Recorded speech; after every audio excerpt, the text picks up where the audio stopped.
আসসালামু আলাইকুম pro football fans. দর্শক, নেইমার জুনিয়রের ইনজুরি নিয়ে তো প্রচুর পরিমাণে নিউজ এসেছে সোশ্যাল মিডিয়াতে। অনেকে অনেক রকম নিউজ করছে।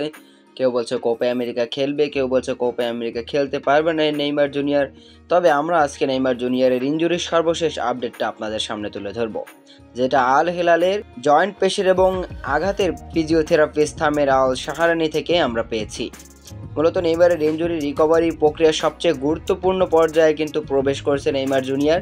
এই পর্যায়টি তার পেশিতে শক্তিশালী করার উপর ফোকাস করবে এবং তারপরে পৃথকভাবে ট্রেনিং শুরু করবে। নেইমার সাম্প্রতিক দিনগুলোতে তার অগ্রগতি দেখিয়েছে, বেশ কিছু ছবি শেয়ার করেছে গণমাধ্যমে। নেইমারের ফিজিওথেরাপিস্টের মতে প্রত্যাশার চেয়ে দ্রুত অগ্রসর হচ্ছেন সে। তবে কোপা আমেরিকার জন্য এখনও সন্দেহতে রয়েছেন সে। কোপা আমেরিকাতেই খেলতে পারবে কিনা এখনও তারা বলতে পারছে না, এমনকি কেউই বলতে পারছে না নেইমার জুনিয়রের ভাগ্যে আসলে কি আছে। মূলত নেইমার জুনিয়রকে আপনারা হয়তো আর অল্প কিছুদিন পরেই বল পায়ে ট্রেনিংয়ে দেখতে পারবেন, কিন্তু বল পায়ে দেখলেই তো আর মাঠে দেখতে পারবেন না, কারণ এটা কিন্তু একটা ব্রাজিল দেশ।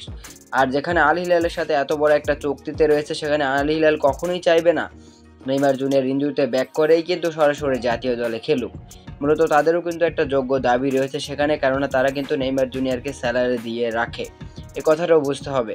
তবে নেইমার জুনিয়র চেষ্টা করবেন বলেছিলেন কোপা আমেরিকা খেলার। এখন নেইমারের ভাগ্যের ওপরে নির্ভর করছে সব কিছু। তবে নেইমারের ডক্টররাও কিন্তু নেইমার জুনিয়রকে আশ্বাস দিচ্ছেন যে তিনি খুব দ্রুতই সুস্থ হচ্ছেন এবং তিনি পারবেন এটা করতে।